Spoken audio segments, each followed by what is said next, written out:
Hi guys, good afternoon. So, kumakain tayo ngayon ng lunch. Tapos isasabay natin yung paghanap ng trabaho, work from home, kahit virtual assistant lang.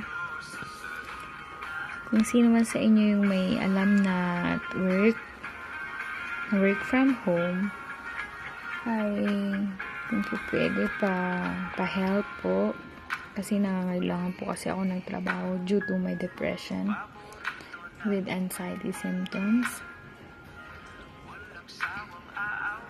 Kaya ayun, ang hirap kasi na mag-adjust, lalo na pag magte-travel ka pa. Di kakayanin yung katawan ko, yung isip ko.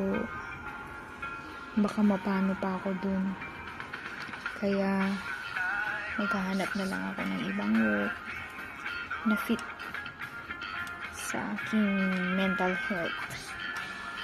Kasi naapektuhan na yung aking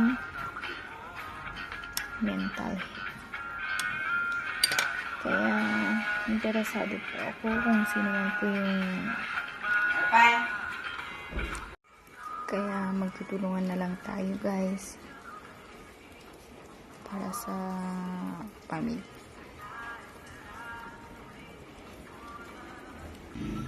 Ako lang kasi yung kumakayod sa amin, kaya ako yung breadwinner, ako yung panganay. Kaya ako yung may responsibilidad sa mga kapatid ko, sa mga magulang ko. May high blood din siya kasi si mama. May high blood din naman ako. 26 pa lang ako. Ewan ko kung bakit. Na-trigger daw yung anxiety ko, yung depression ko. Kaya ang hirap. Lalo na pag nagpa-panic attack. Lalo na pag napapagalitan, ganun.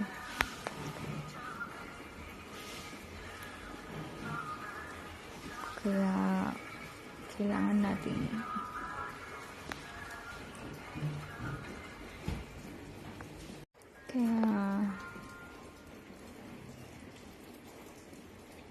kailangan ko po yung tulong niyo ngayon para sa support, kahit sa support lang po.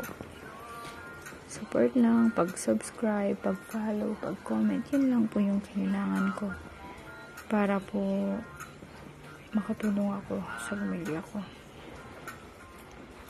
Yun lang kasi yung kailangan ko sa ngayon, tulong. Kasi hindi ko yun mapagsabay-sabay. May kapatid pa ako, nag-aaral pa sila.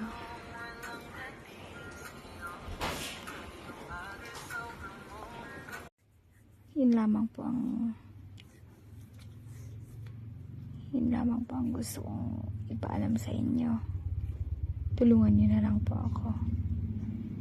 Maraming salamat po.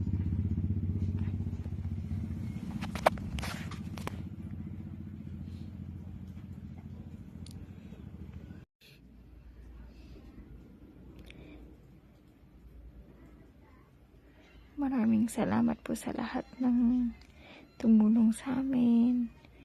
Okay, hanggang dito na lang muna. Sa susunod ulit. Bye!